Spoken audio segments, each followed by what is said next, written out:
Generamos trabajo registrado para más de 1 millón de personas desde el comienzo de nuestra gestión. Y detrás de ese dato, estamos construyendo una Argentina justa e igualitaria.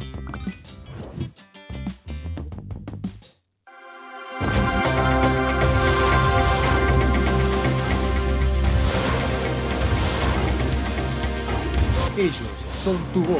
En DTV, el resumen. DTV, el periodismo en el Congreso.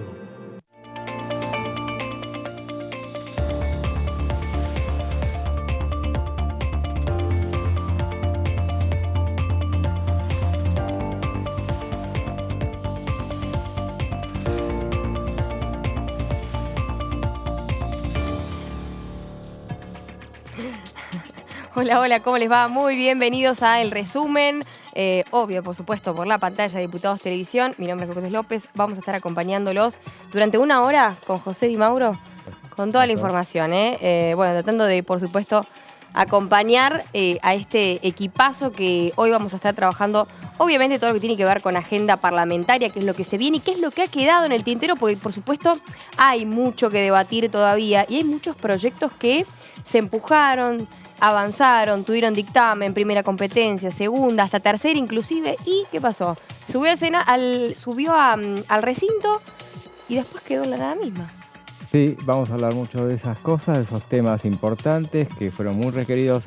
Los que vamos a citar son los que puntualmente se hizo mucho hincapié desde el gobierno, desde el Ministerio de Economía para que salgan y que están en la dulce espera, algunos en un limbo y otros que han podido avanzar, pero que se han topado con una situación en el Senado donde está muy trabada la situación, así que no se transforman en ley. Bien, bueno, por supuesto con esto que hablamos tenemos que meternos ya en tema porque quien ha trabajado mucho es la Comisión de Presupuesto y Hacienda. Siempre es una comisión que tiene mucho trabajo por delante porque, por supuesto, la mayoría de los proyectos pasan por la misma. Es presidida por el diputado Carlos Heller y hace algún tiempo estuvieron llegando representantes, algún tiempo me refiero a un mes, no menos de un mes, estuvieron llegando representantes del Ministerio, en este caso de la Secretaría de Energía. Estuvo la misma Secretaria de Energía, Flavia Rollón, hablando sobre este proyecto de promoción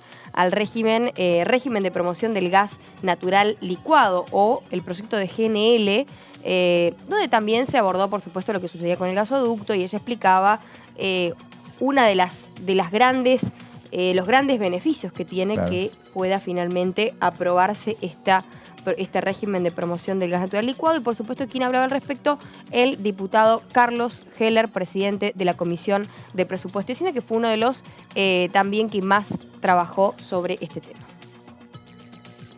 Yo entiendo que ya el informativo está cubierto, no creo que podamos, ¿a quién más vamos a ver?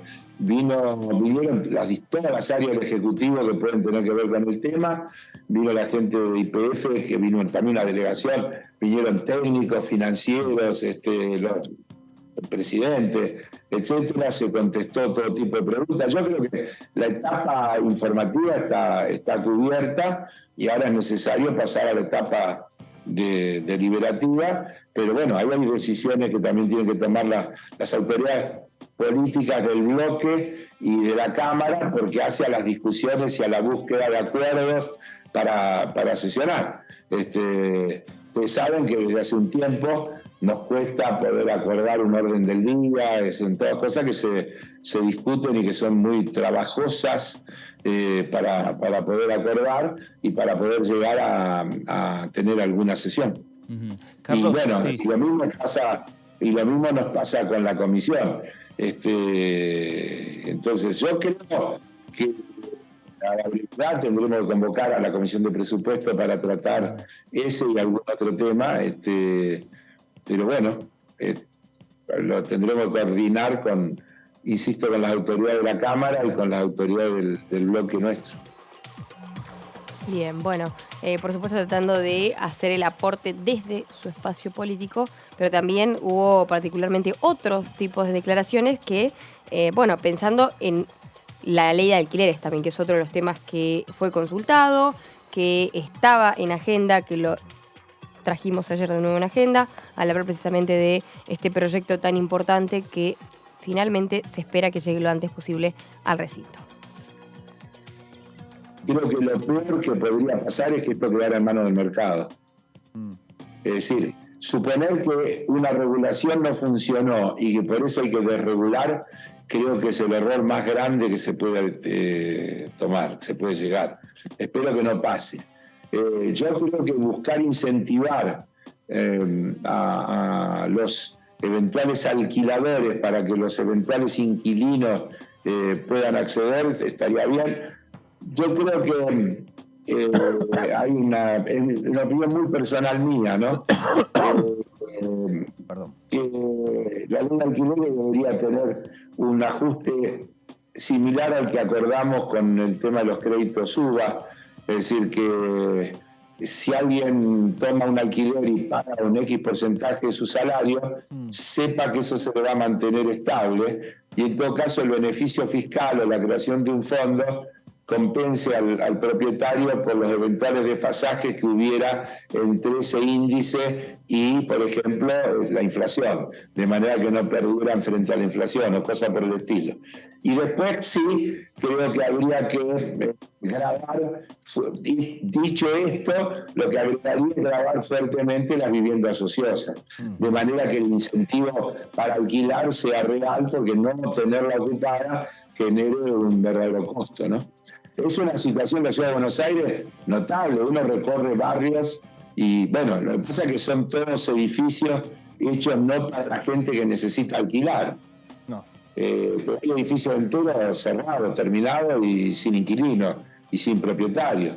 La realidad, me falta decir para completar mi opinión, es que nosotros tenemos un déficit de oferta muy alto y que la oferta de vivienda accesible para la gente que busca alquilar, parejas jóvenes, profesionales que se están formando, gente del interior que viene a estudiar, todo eso que sabemos que pasa, nunca la va a hacer el mercado y nunca va a venir de la oferta comercial. Siempre requiere planes públicos de vivienda que aquí brillan por su ausencia y eso es lo que agrava el problema en mi opinión. Haciendo hincapié en la falta de políticas frente al déficit habitacional. Bueno, hay que seguir entonces hablando y desarrollando más de estos temas, por supuesto, José y Mauro, con la explicación detallada de cada uno, de cómo se gestionó, cuáles fueron las competencias, cómo se trabajó en comisión y finalmente en qué momento fueron elevados al recinto, fueron aprobados o que quedaron con aprobación pendiente, ¿no? Estas pueden ser dos de los puntos. Y aquellos que tampoco que no alcanzaron a llegar al recinto, como también es el primero que vamos a mencionar, son temas claves. ¿Por qué? Porque en algún momento dado, desde el Ejecutivo o bien desde el Ministerio de Economía en particular, hicieron hincapié en que necesitamos ese proyecto. Cuando decimos eso, nos referimos al primero de todos, que le pusimos fomento al desarrollo. Pienso, sí. Veo este proyecto, inmediatamente viene a la cabeza el diputado Marcelo Casareto, que nuevamente lo impulsó este año, porque perdió estado parlamentario en febrero y después, bueno, se volvió a levantar, pero está todavía en veremos, en la nebulosa. Por eso hablábamos del limbo en el que se encuentra. Proyectos limbo le podemos poner, pero no, va a quedar muy... Ahí lo ponemos a este. Muy claro, bien. Que decimos proyecto al desarrollo agroindustrial, en algún momento se llamó proyecto al desarrollo agrobioindustrial, después el bio cayó en el camino, pero el nombre definitivo, por lo menos al que ya estaba listo para firmar el dictamen y que veremos, régimen de fomento al desarrollo agroindustrial federal inclusivo, sustentable y exportador. Así se llama. Me gusta. Se llama el proyecto presentado originalmente en 2021, por eso no lo tenemos tan presente, porque hemos machacado con el tema y no es esos temas que se tiran y no se tratan, no. Se trataron varios, hubo informativas, hubo reuniones clave y vamos a contar por qué finalmente perdió estado parlamentario el 28 de febrero de 2023, pero lo reflotaron para tratar de llevarlo al recinto con un consenso que se alcanzó a lo largo de 1 año y medio de debate. A tal punto, este proyecto figuró en 2 extraordinarias, en 2022 y 2023. No alcanzó a tratarse en ninguno de los 2 casos, pero finalmente, bueno, terminó perdiendo estado parlamentario y en una reunión, que ya lo veremos en la próxima placa, en una reunión que se llevó a cabo el miércoles 22 de marzo de este año, se realizó una informativa, fue porque no tuvo quórum, Sí. pero alcanzaba fue convocada para las comisiones de Agricultura e Industria, en la que se presentaron todas las modificaciones realizadas finalmente a ese texto original. Ahí lo anunció el radical Ricardo Burjaire, presidente de Agricultura, que es en definitiva la comisión cabecera de este proyecto. Por eso por momentos se trababa cuando las cuestiones entre el oficialismo y la oposición no funcionaban. Entonces se trababa un poco más.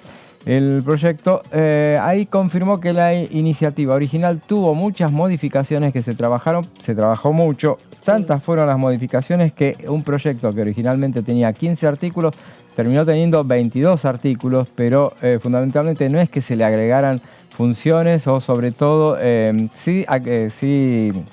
determinadas cuestiones que se le iban agregando, pero no temas que acarrearan mayor creación de organismos como originalmente se pretendía hacer, porque uno de los pedidos que desde la oposición se le hacían era el hecho de que ir quitando cosas que ocasionaran gastos. Bueno, veamos la próxima placa.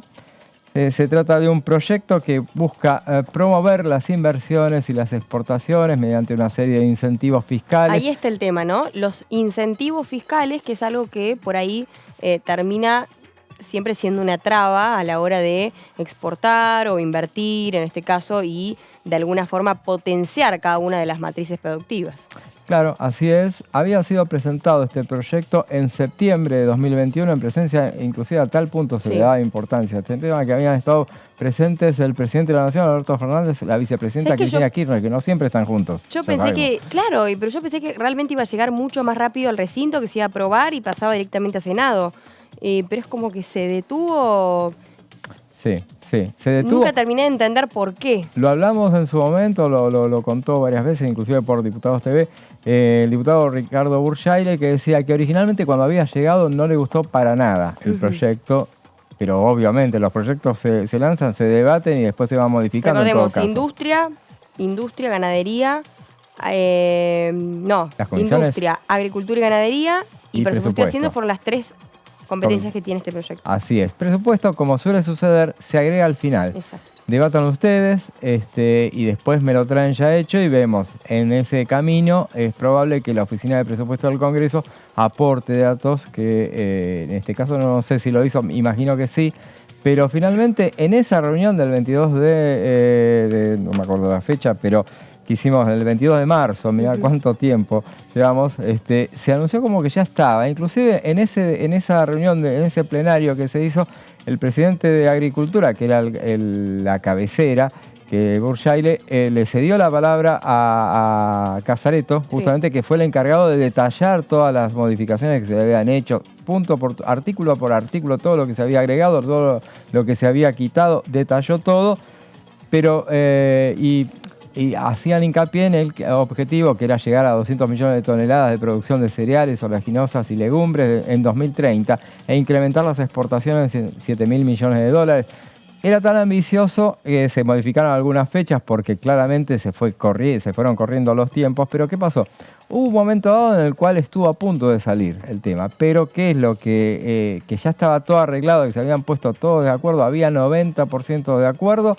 Pero en ese momento que surgió el tema humedales, un sector que es una cosa recurrente que ha pasado en esta administración, que hay momentos que se le escapan las cuestiones, un sector del oficialismo presionó para meter el tema, incorporar el tema de humedales. Sí. Eso no hubiera afectado, pero sí el intento, a sabiendas de que podía el tema tratarse en agricultura y como se convocó para que se debatiera agricultura y medio ambiente, en ese momento, después le tocaba presupuesto, cuando se debatió ese tema, se quiso apurar el trámite y pasarle por arriba a agricultura, que ya sabemos que los reparos están ahí.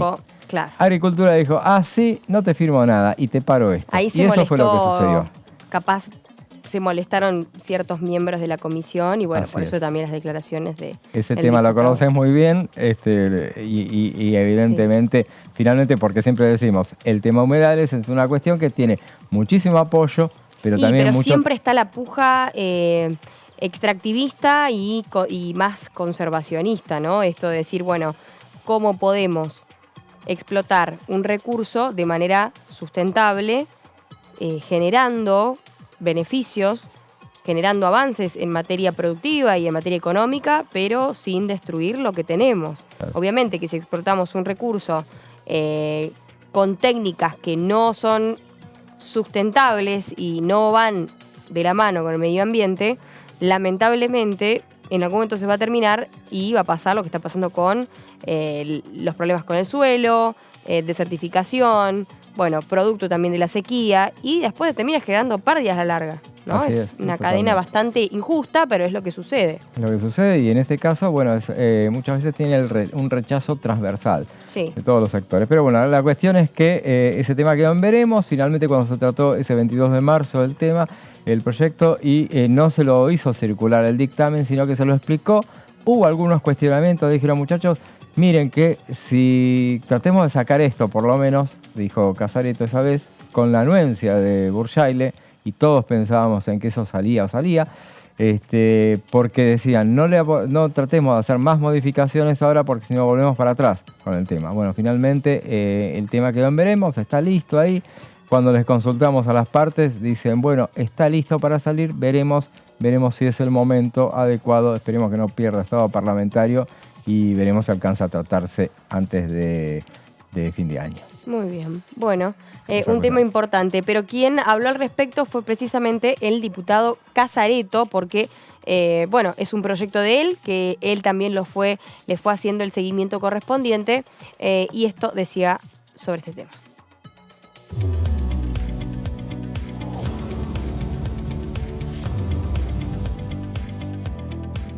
Tengo como objetivo lograr la aprobación del proyecto de ley agroindustrial. Este es un proyecto del gobierno que impulsara el Poder Ejecutivo y que caducó con el fin del periodo parlamentario, así que lo presentaremos junto a nuestro presidente del bloque y otras autoridades del bloque del Frente de Todos. Básicamente lo que busca es el desarrollo agropecuario de la Argentina y su empalme con un desarrollo agroindustrial.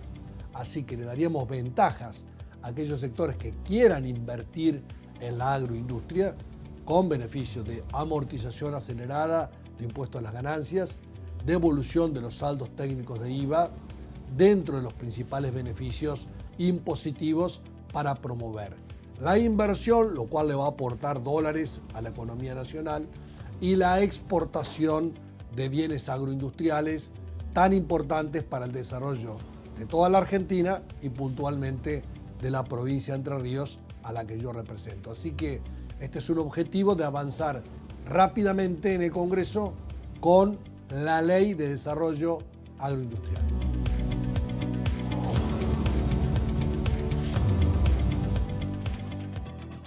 Bueno, su impulsor y autor explicando los motivos del por qué es tan importante finalmente tener este avance en materia productiva, tecnológica, para exportación, incentivos fiscales en general, y así también potenciando, ¿no?, la matriz productiva. Así es, y bueno, y ahora pasamos a otro, damos vuelta a la página con Agroindustrial, que seguramente volveremos sobre el tema próximamente. Muy pronto, sí, por DTV. Ojalá que sea para que, sí, ojalá lo que van sea a tratar.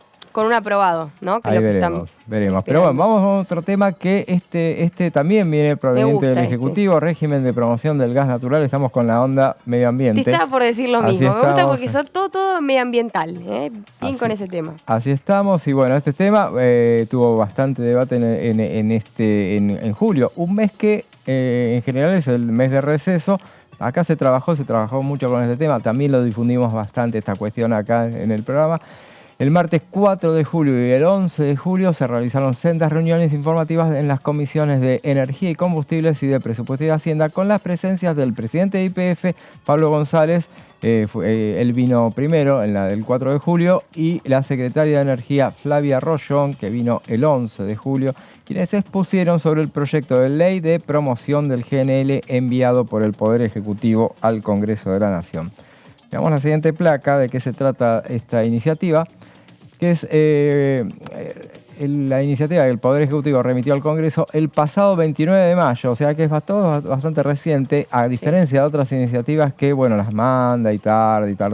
Esta, bueno, arrancó el debate, por lo menos de este tema, rápidamente y busca declarar de interés público nacional la licuefacción del gas natural con destino a la exportación del GNL, con objetivo de desarrollar la cadena de valor de la industria del GNL, promover exportaciones y propiciar el desarrollo tecnológico. Esto lo hemos comentado bastante también en el programa, hemos mostrado inclusive planiferio donde veíamos, porque a propósito de lo que dijeron el presidente de YPF y la secretaria de Energía, que contaban el hecho de la necesidad de ser muy competitivos en esto. Porque, ¿qué pasa? Gas tenemos, nos sobra, hay mucho, hay para 170 años de gas. Wow. Ahí. Pero bueno, no nos va a dar el tiempo, la vida para utilizarlo todo, porque claro, esto tiene, y de esto sabes más vos que yo, en ese caso, porque este tema es una cuestión de que hay un tiempo en el cual tendrá vigencia el gas natural. Sí, sí. Y hay que darle también esto que decimos, ¿no? El tema de la explotación, de qué forma se aprovecha el recurso y de qué manera también se almacena y se distribuye, ¿no? Todo es una cuestión de explotación con fines sustentables, ¿no? A partir de diferentes presupuestos mínimos, cuando nos referimos a algún tipo de proyecto de presupuestos mínimos o un régimen de promoción, precisamente es para esto, ¿no? Para establecer ciertos indicadores de utilizar el recurso de manera sostenible y en pos del cuidado del ambiente. Así es, y bueno, y nosotros le exportamos a Chile, cosa que es muy habitual, que es el exporte, que bueno, hemos cesado las exportaciones en su momento, bueno, ahora volvimos a exportar, próximamente vamos a exportar a Bolivia, se va a revertir la situación porque Bolivia se está quedando sin gas, lo cual no implica que no haya gas, el tema es que se han quedado sin inversiones como para sacarlo. Entonces, bueno, pero hay que salir de la región, hay que exportar a otros lugares del mundo y bueno, este proyecto apunta a eso, se propone también la creación de un régimen de promoción de grandes proyectos que comprende el transporte de gas natural destinado a la producción de GNL, su licuefacción, almacenaje y transporte y su comercialización y exportación. ¿Esta licuefacción tiene que ver por una cuestión de transporte, puede ser, de facilidad o estoy entendiendo...? Podrá ser también, inclusive se hablaba a propósito del transporte, como por ejemplo tenemos un problema a propósito de Bolivia, que está con un problema de mandarnos gas para acá, hay que apurar la terminación. Recordemos, Bolivia le está exportando mucho también a Brasil. Sí. Entonces nosotros queremos exportarle a Bolivia para cuando se le acabe estos... Sí, más que nada porque tiene capaz algún tipo de entorpecimiento con el tema de la extracción, ¿no? No tanto de la cantidad de los pozos, sino de la extracción para después exportación. Así es, pero tenemos que hacer el gasoducto primero para llevarlo al norte. Entonces, se hablaba también de que ante la posibilidad de que el norte del país se quede sin gas, justamente hablaban de mandarlo con barcazas también. Ajá. O sea que está el tema de bueno, a propósito de la licuefacción. Sí, hay que ver qué tan costoso es y cuáles son, en este caso, las inversiones en logística o cómo se pretende también, pensando que sí, puede ser vía río, vía marina, pero después tiene que seguir en transporte por una cuestión de geografía nada más. Así es, y bueno, y también está en el tema que, bueno, esa es la emergencia, pero también la cuestión de la venta al resto del mundo y mandarlo a Europa.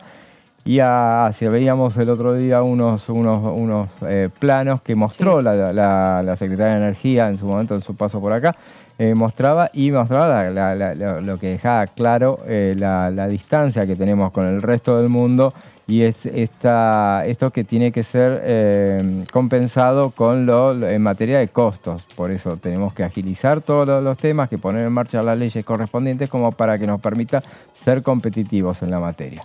Bien. Y veremos entonces otra placa. Se establece un compromiso de estabilidad fiscal y regulatoria y garantizará un porcentaje de libre aplicación de las divisas obtenidas por las exportaciones de GNL durante 30 años y estabilidad regulatoria cambiaria para el pago de deudas financieras. Inclusive cuando estuvo el presidente de YPF, Pablo González, estuvo habló mucho del tema del acuerdo que tenemos con Petronas, justamente de Malasia, y bueno, los acuerdos que había para que esa asociación que se estaba haciendo, que fuera por 30 años, justamente porque los plazos, obviamente, en materia en este tipo de inversiones son de decenas de años. También garantizará el transporte y suministro del gas natural para el proyecto incluye la posibilidad de acceder a la autorización de exportación en firme de GNL 365 por 30 años. Y bueno, bienvenido sea, esperemos que esto se ponga en marcha, pero para esto hace falta que salga la ley. ¿La ley en qué estado está? Bueno, el tema del dictamen, porque la oposición, Juntos por el Cambio... Ya tuvo igual, está todavía en informativas de presupuesto y Hacienda. Así es. No, energía y combustibles. Y presupuesto y Hacienda, o sea, fue conjunta. Ahí sí, fue conjunta. Bien. Y ahora les falta el tema del dictamen, porque hasta ahora fueron 2 informativas. Tienen que avanzar, que era un poco lo que contaba el diputado Carlos Heller, que bueno, que están los tiempos electorales y los cuestionamientos que hizo la oposición. Bueno, por un lado habían cuestionado originalmente que viniera el presidente de YPF, o sea, que vinieran las empresas a presentarlo y que no viniera la secretaria de Energía. O sea, la idea original era que vinieran todos juntos. Vinieron los dos juntos, ¿no? No, vinieron primero... Primero vino González y después vino Rosón. Así es. Entonces, bueno, la informativa ya se completó, en todo caso. Ahora lo que hay que hacer es avanzar con el texto. En eso están, pero el oficialismo tiene los votos, tiene las firmas para sacar dictamen rápidamente y así como tiene el dictamen, ¿por qué? Porque apoya el Interbloque Federal. Ya dijo que lo apoya, forman parte de de ese plenario, lo van a firmar, el dictamen de mayoría ya va a estar, puede llegar al recinto. Lo que uno espera es que en un tema como este, por lo menos se pongan de acuerdo, más allá de los cuestionamientos que pueda llegar a haber, que se pongan de acuerdo porque este proyecto trasciende esta administración y las futuras, evidentemente. Por supuesto. Todo lo que quiera hacer, lo que signifique producción y ganancia en materia económica, ya está, es por ahí. Así es. Muy bien, bueno, un poco de tanto de lo que hemos hablado, hemos ido planteando también a lo largo de esta primera parte del programa, pensando también de aquellos proyectos que han quedado pendientes y que por supuesto vamos a seguir trabajando de cara a que entren finalmente en el temario de sesión. Escuchamos a la secretaria de Energía de la República Argentina, Flavia Rollón. Muy bien, estamos con la secretaria de Energía de la República Argentina, estamos hablando de Flavia Rollón. Bueno, un resumen un poco de lo que ha sido esta comisión conjunta con Presupuesto y Hacienda, con Energía y Combustibles, particularmente para hablar de este proyecto de promoción del gas natural licuado. Bueno, ¿de qué manera beneficiaría a nuestro país este proyecto precisamente? Bueno, este proyecto de ley habla de una industria que hoy no está en la Argentina, que va a permitir industrializar y agregarle valor a nuestro gas. Hoy Vaca Muerta es la segunda reserva de gas no convencional del mundo. Ha tenido un desarrollo y realmente se ha constituido el desarrollo de Vaca Muerta en una política de Estado y eso ha posibilitado de que hoy esté demostrado Vaca Muerta como un recurso de clase mundial con niveles de productividad de clase mundial y eso nos lleva a soñar de que pueda haber la instalación de una o varias plantas de GNL en la Argentina. En los tiempos de transición energética esto también es una oportunidad para la Argentina porque el mundo va a demandar en el corto plazo más GNL y Argentina se puede colocar en ese escenario. Para esto son inversiones muy intensivas de capital, depende del proyecto, pero hay una inversión mínima de 6.000 millones de dólares, se pueden generar cientos de miles de puestos de trabajo. Está desde el proyecto el más ambicioso, es el de YPF Petronas, pero también hay otros proyectos un poco más chicos, pero este proyecto están hablando de una inversión del orden de los 100.000 millones de dólares con generación de 100.000 puestos de trabajo en la etapa de construcción, otros tantos en la etapa de operación.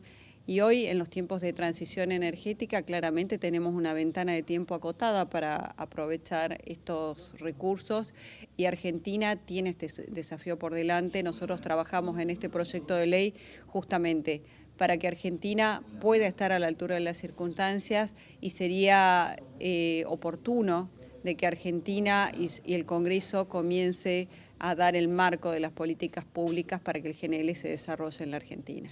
Cuando hablamos de transición energética y posicionando a la Argentina también como país importante y con trascendencia en la región, bueno, fundamentalmente a partir de la combinación de otro tipo de energías como el hidrógeno verde y demás, ¿cómo cree que puede llegar a funcionar junto también con este proyecto de GNL, por ejemplo?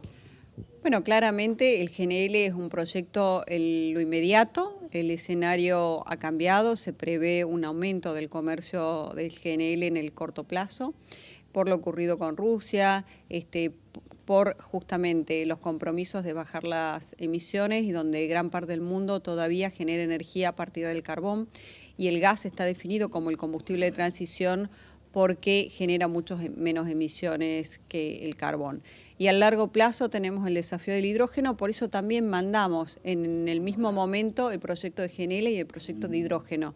Hoy estamos convocados a trabajar en comisión por el proyecto de GNL y es nuestro deseo y estamos a disposición que pronto seamos convocados para trabajar con el proyecto del hidrógeno, que también es una apuesta de una industria nueva, de una industria innovadora, pero que Argentina también tiene ventajas comparativas para poder desarrollar esta industria, así que esperemos también de que el hidrógeno, que es una industria que se posiciona como un combustible alternativo de bajas emisiones al mediano plazo, que Argentina también pueda estar en ese marco y que el Congreso también pueda dar el marco de las políticas públicas y el marco regulatorio que se requiere para el desarrollo del hidrógeno también. Por último, bueno, se acaba de inaugurar un tramo de lo que es el gasoducto Néstor Kirchner, hablando de la importancia de ser el primer paso para el autoabastecimiento de Argentina, ¿no? Sí, efectivamente, es un logro para todo el país, para todos los argentinos, para la patria. Estamos muy contentos porque más allá de que la obra fue desafiante y se hizo en tiempo récord, con esta obra Argentina está encaminada definitivamente al autoabastecimiento energético, a la independencia energética y justamente por eso, porque ya el Estado argentino tomó una decisión y terminó la construcción de esta primera etapa y estamos avanzando prontamente en la licitación de la reversión y de la segunda etapa, es que nos permitimos ya garantizando nuestro mercado doméstico, el gas que todos los argentinos y argentinas necesitan, nos permitimos ser ambiciosos y soñar en exportar nuestro gas a otros puntos del globo a través del GNL. Muy bien, ahí estaba la palabra de la Secretaria de Energía de la República Argentina, hablando precisamente de los beneficios, no solamente de que finalmente pueda llegar a elevarse al recinto este proyecto de promoción, régimen de promoción del gas natural licuado, sino que también de qué forma se puede dar una transición de matriz energética en base al hidrógeno, en base a lo nuclear, en base a el gas natural licuado y la combinación de todo tipo de energías. Nos vamos a la pausa, quédate con nosotros un bloque más porque hay mucho más noticias parlamentarias para vos.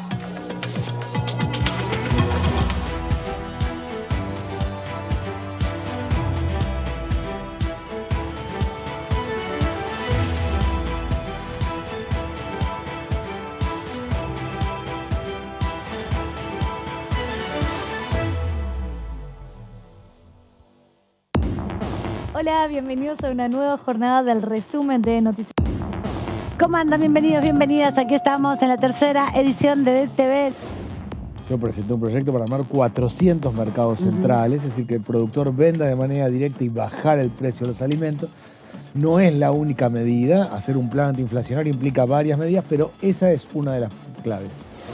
La última sesión de la comisión con el testigo Robles, reticente reiteradamente a hablar, a decir la verdad, ha generado como una reacción adversa de la oposición que permanentemente parecía que era la defensora en una causa en la que no está imputado Robles, en la que Robles es testigo, defendiendo su silencio. DTV, tercera edición, de lunes a viernes. Para ser grande un país hay que vencer desafíos que parecen imposibles. Por ejemplo, llegar a lugares que antes eran inalcanzables. Porque todos los destinos se alcanzan cuando la ruta es el esfuerzo. El mismo esfuerzo que nos lleva a ganar nuestras propias batallas. Hasta que un día la victoria llega y nos lleva en andas. El futuro se vuelve presente si alcanzamos nuestros logros. Esos logros con los que día a día hacemos una Argentina mejor.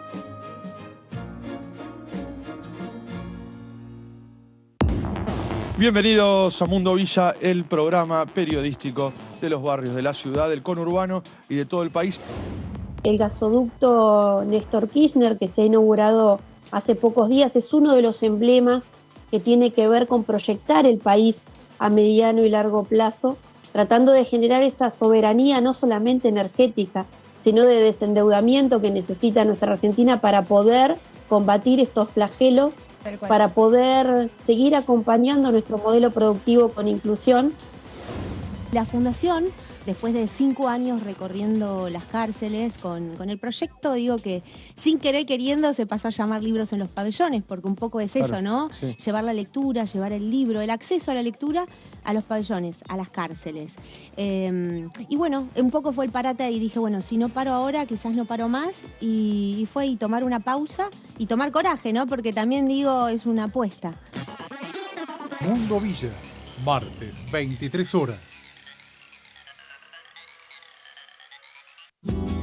Este es el gasoducto Presidente Néstor Kirchner, una obra de escala mundial realizada en tiempo récord, que unirá la energía de Vaca Muerta con todo el país. Innovaciones, tecnología, cientos de kilómetros de acero y miles de trabajadoras y trabajadores. Esta megaestructura alimentará la llama del país, uniéndonos con nuestros seres queridos, acelerando la economía, ahorrando divisas, con desarrollo, con federalismo, con soberanía y orgullo. Gasoducto Presidente Néstor Kirchner. Mueve energía, mueve al país.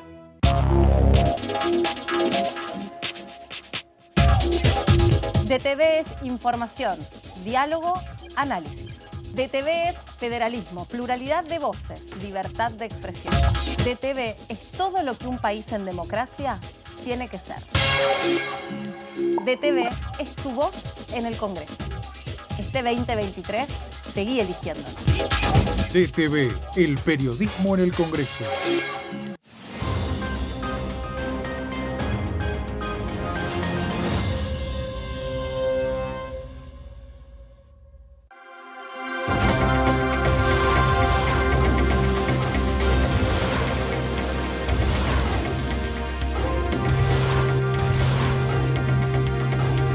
Ellos son tu voz en la tercera edición. DTV, el periodismo en el Congreso.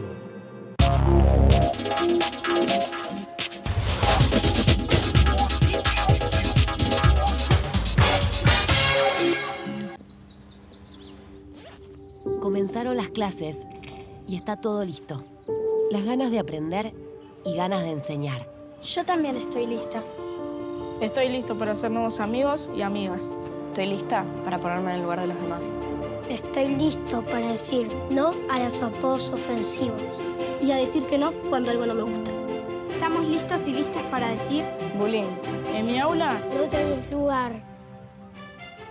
Argentina contra el bullying.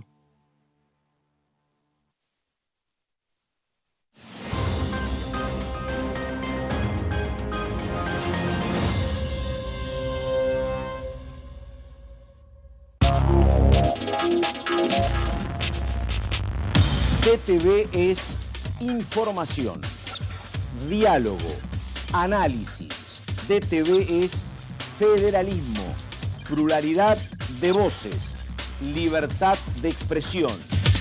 DTV es todo lo que un país en democracia tiene que ser. DTV es tu voz en el Congreso. Este 2023 seguí eligiéndonos. DTV, el periodismo en el Congreso.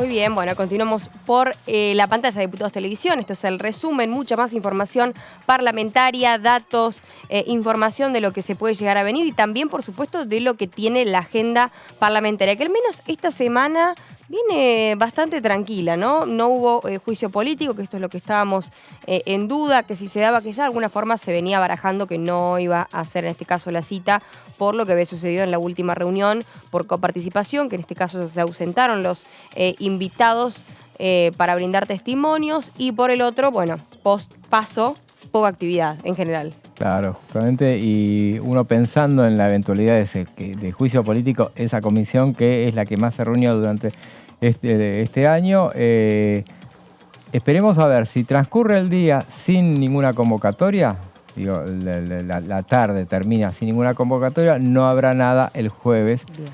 Que es una cuestión que uno espera porque, bueno, a esta altura uno imagina que no va a haber nada esta semana, que en todo caso jueves o viernes habrá alguna convocatoria ya para retomar el tema el martes que viene probablemente, pero veremos a ver qué sucede. Es una típica semana post-electoral y que, bueno, la actividad plena volverá la semana que viene. Bien. Donde hubo actividad plena para avanzar con este proyecto, por ejemplo, es otro de los proyectos clave. Este es un, perdón, ¿no? Este es un tema, antes de que obviamente empieces a desarrollar todo lo pormenorizado de este proyecto, es un delito, el lavado de activos, que es muy difícil de detectar, ¿no? Claro. Y sobre todo porque también no hay jurisdicción a nivel internacional. Así es, sí. Entonces me parece que también es un tema que debería avanzar más rápido. Sí, totalmente, porque está la ley del lavado de activos que amerita una modificación porque es muy vieja, no me acuerdo de cuánto tiene, pero son leyes que... tienen más de 30 años, capaz. Diría que es desde el año 2000, me parece que es del año 2000 la última bueno, 20, modificación. Por ahí. Sí, por eso no fue para corregirte, al contrario, sí. Pero bueno, este tema tuvo mucha discusión en la previa, por eso, tras una fuerte incertidumbre en la previa de su votación, el proyecto que reforma la normativa vigente en torno a la prevención y represión del lavado de activos logró media sanción en la sesión que se desarrolló el 19 de abril pasado en la Cámara de Diputados. Pese al voto en contra de la mayoría de la oposición, el Frente de Todos consiguió alzarse con una iniciativa reclamada por el FMI de manera que el país se pueda adecuar a los estándares internacionales. ¿A qué nos referimos con el tema de la incertidumbre que marcábamos? Este proyecto, que tuvo la presencia de funcionarios que lo vinieron a defender en su momento, tuvo la cuestión de que no estaban de acuerdo. Había dos dictámenes el día que se tenía que debatir la cuestión. Inclusive hubo un tuit sugerente que se emitió en la previa de la sesión de parte de Germán Martínez, el presidente del bloque oficialista, advirtiendo sobre lo que podía llegar a suceder que estaba en riesgo el tratamiento de este proyecto.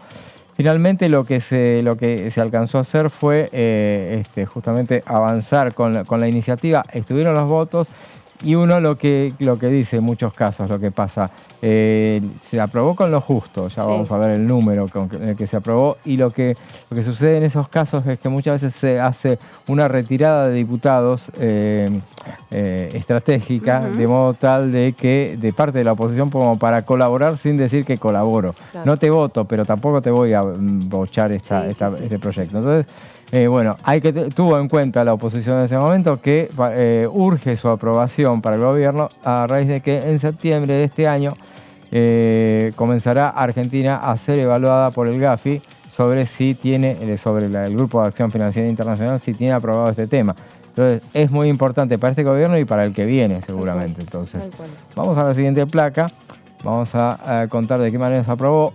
Ahora tiene que ser analizado por el Senado. Cosechó 111 votos, fíjate qué bajito el número. 95 en contra, o sea, si hubiera hecho esfuerzo la oposición, se volteaba. No había intención de voltearlo. Hubo 5 abstenciones. El bloque PRO había acompañado con disidencias el dictamen de mayoría junto al oficialismo. La bancada macrista terminó alineándose con sus pares de otros bloques de Juntos por el Cambio. En este caso, ¿qué había pasado? Por ejemplo, el diputado Pablo Tonelli había sido uno de los articuladores de la negociación y en el momento de que, evidentemente, suele suceder que sea al revés, que el radicalismo o Evolución están de acuerdo y el PRO está en contra. En este caso, el PRO estaba de acuerdo, los radicales y Evolución tenían ciertas prevenciones, también la coalición cívica. Entonces, finalmente, el diputado Tonelli se ausentó de la votación y se bajó inclusive de la lista de oradores para no obstaculizar el tema, y él estaba a favor, digamos, de la medida. Bueno, el 11 de julio pasado comenzó, porque este tema tuvo media sanción, y por eso hacíamos referencia a aquellos proyectos que son necesarias su aprobación, por lo menos para el gobierno o el Ministerio de Economía son necesarias, pero que quedan pendientes. Y este tema, el Eso 11... es lo que siempre también está la dualidad, es decir, son tan necesarios, pero son fáciles de retener y que finalmente no se sancionen. Es muy probable, claro. ¿No? Es como sí, es algo ambiguo, que vos decís, bueno, sí, es necesario, pero queda ahí.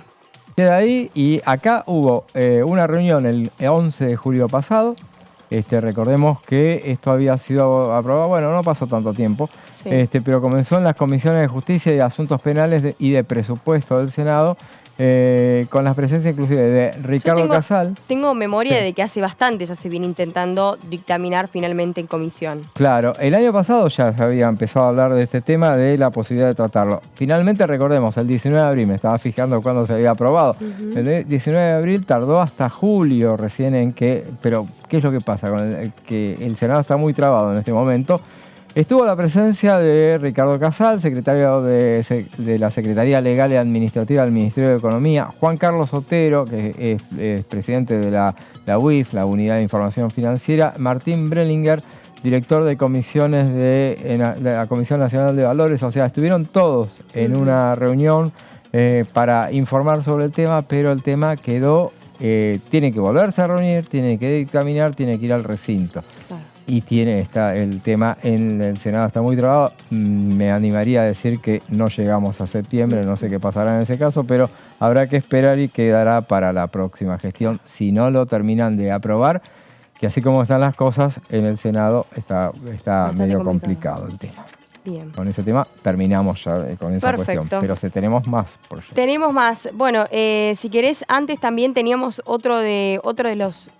Teníamos la palabra, gracias a la producción muy atenta, del diputado Germán Martínez, porque también se refirió puntualmente a un tema que está vinculado a esto que venimos hablando, y es el proyecto de fortalecimiento de la justicia federal penal en la provincia de Santa Fe, que fue aprobado, pero con todo lo que está sucediendo hoy en la política, en la actualidad sociopolítica, hoy tuvimos un asesinato en Rosario, precisamente, y con esto, bueno, el tema del narcotráfico es algo puntualmente que hay que trabajar, y también por eso es que el diputado Martínez se refería a lo siguiente. En la Evaluación Nacional de Riesgo de Lavado de Activos se hizo un estudio que van desde los años 2017 a 2020. Ese estudio fue aprobado por un comité de coordinación que tiene una cantidad de integrantes, entre ellos un magistrado del Ministerio Público Fiscal a propuesta de la Procuración, y un magistrado del Poder Judicial a propuesta de la Corte.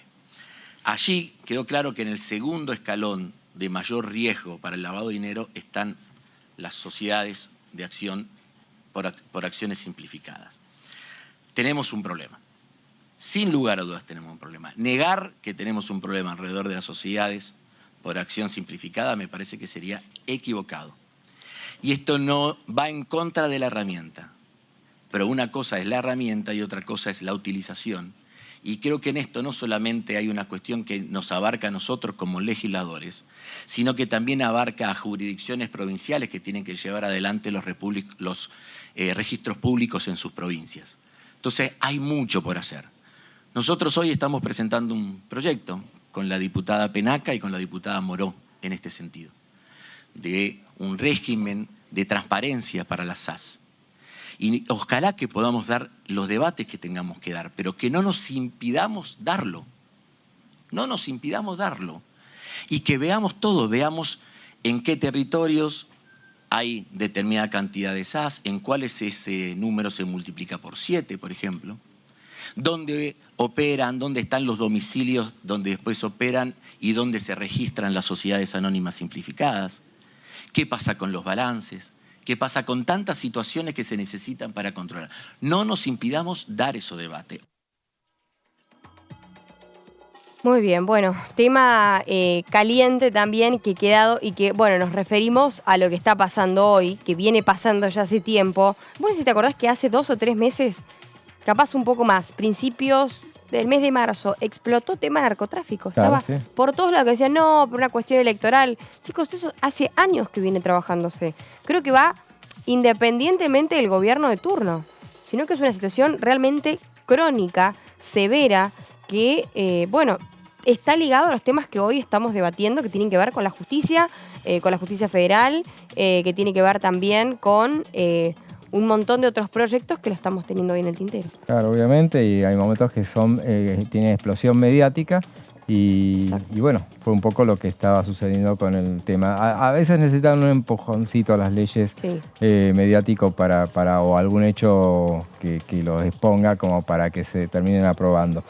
Vamos a una cuestión, este es otro de los temas que están en limbo, estado limbo, el término que hoy le implementaste para determinados proyectos. Bueno, este cuaja, la exteriorización del ahorro argentino es un blanqueo de capitales que viene de la mano del acuerdo con Estados Unidos para revelar información sobre depósitos argentinos.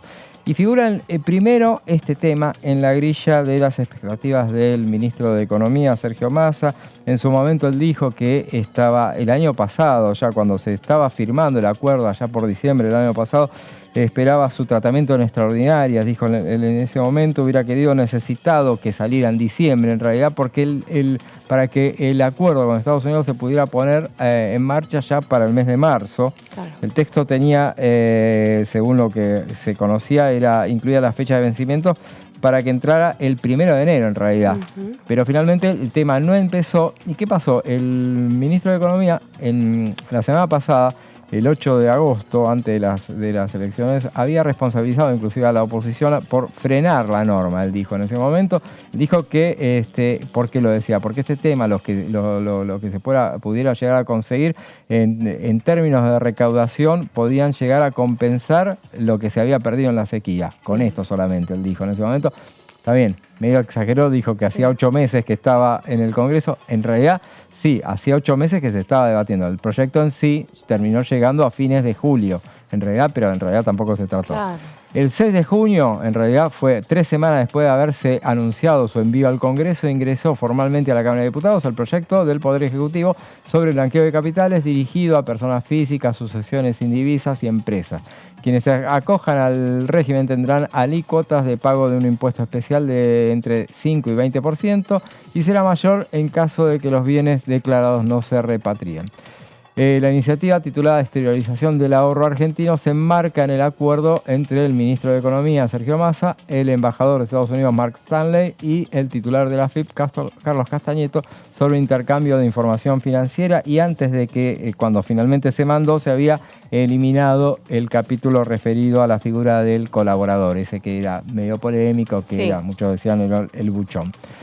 Veamos entonces la próxima placa. De acuerdo al texto, que ya recibió numerosas críticas por parte de la oposición, se permite exteriorizar tenencia de moneda nacional y o extranjera en el país y o en el exterior, activos financieros, incluye criptomonedas, bienes inmuebles, bienes muebles y demás bienes en el país y o en el exterior, incluyendo los créditos. Y esos son algunos de los temas que contempla esta iniciativa, que veremos si finalmente se termina tratando. Muy bien. Bueno, también hablando de las criptomonedas, me estaba acordando de cómo se han ido, en crecimiento después de lo que fueron las elecciones, ¿no? Bueno, las PASO al menos.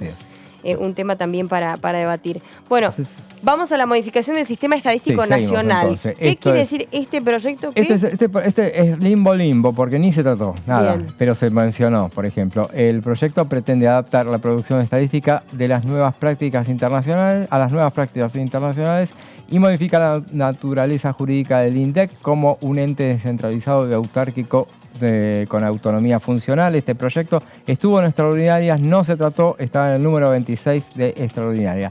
Y por último, y no es lo último que hay, pero en definitiva sí hay otras iniciativas importantes, pero lo concluimos con el monotributo tecnológico, que esto se trató en la primera... Este es de los que ya tienen media sanción. En la primera sesión de la Cámara de Diputados, desde el inicio del periodo ordinario, obtuvo, esto fue el 28 de marzo, la sesión del 28 de marzo, obtuvo media sanción un proyecto motorizado por el Ministerio de Economía que establece un régimen simplificado y cambiario para pequeños contribuyentes tecnológicos, más conocido como Monotech, apuntado a freelancers con ingresos anuales de hasta $30.000. Si te pasás con $30.000, no sé si vos... si no te pasás, podés meterte directamente en el monotributo este. La iniciativa, pero... ¿Y ahí qué haces? Y ahí, bueno, para los gamers, por ejemplo... Claro, porque $30.000 no es nada, perdón. Bueno, digo, hoy como avanza la tecnología, cada vez los chicos facturan más. O sea, yo estoy pensando ya en poner una computadora y ver qué digo. Pero el tema es que, bueno, esto es un chiste, pero es verdad. Saldría de lo que se contempla como monotributo. Monotributo Tech. La iniciativa tuvo 111 votos positivos, 11 negativos, 85 abstenciones. Apunta a trabajadores monotributistas al rubro tecnológico que puedan facturar y cobrar en moneda extranjera. Veremos la próxima y última placa. Muchos van a decir, sí, poco deciste $30.000, andá a facturarlos vos. Bueno, pero en realidad, en comparación a los números que manejan en el ámbito de la tecnología, los gamers, gente que, bueno, trabaja con contenido que venden para afuera y demás, bueno, es bastante más, son bastante más elevadas las cifras. Pero bueno, lo tenemos que dejar para mañana. Excelente trabajo y realmente, bueno, aprendimos y reflotamos muchos proyectos que estaban en el tintero. Esto fue todo por hoy. Mañana prometemos mucho más. Hasta la próxima. Chau, chau.